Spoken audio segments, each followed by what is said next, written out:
Жал ми е што амандманот не го прифативте, сакам само да се произнесам по истиот, да разјаснам пред пратениците. Поднесениот амандман се однесува за член 236, кој пак се однесува на вработените во центрите за социјална работа.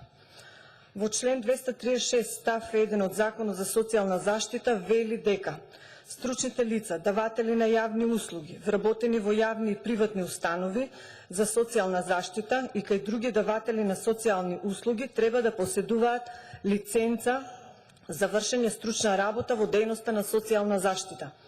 Лиценцата од став 1 се издава со важност за период од 5 години. Поделбата на лиценцата е на општа, посебна и специализирана лиценца. Со измените на Законот за социјална заштита, кои ги разгледуваме денес, во членот 236 став 2 алинеја 1, се менува и гласи дека со општа лиценца, не зборувам за посебна и за специализирана, значи за општа лиценца, за вршење стручна работа во Центарот за социјална работа може да се стекнат само социјален работник, правник, педагог, психолог, дефектолог и логопед. Со измените, како нов стручен кадар на овој член е додаден логопедот. И тоа сосема е во ред. Но што се случува со другите кадри?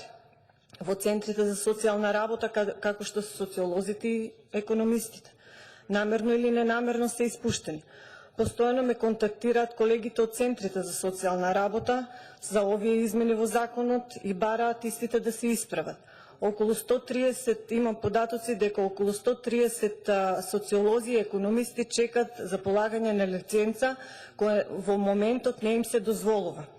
Се работи за колеги со долгогодишно искуство, кои претходно имаа лиценца за работа. Значи не им се дозволува продолжување на лиценцата за работа. Исто така сакам да истакнам дека во Законот за социјална заштита во глава 9 вршење на дејност во установите за социјална заштита и точка 1 кадри во установите за социјална заштита во членовите 194 и 197 од истиот постоечкиот закон се наведени сите кадри кои може да ги извршуваат стручните работи во установата за социјална заштита. Во овие членови не се изземени овие два профила, а со измените не се ставени во член 236. Со самото тоа што не им се дозволува да полагаат за лиценца, тие не може да бидат јавни даватели на услуга, а со тоа се деградираат неколку нивоа подоле.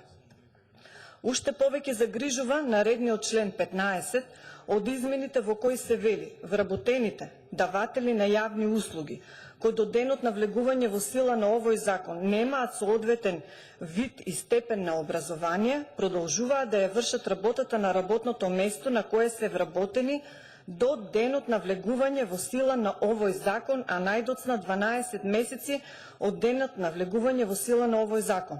Се прашувам што ќе се случи со овие профили после 12 месеци.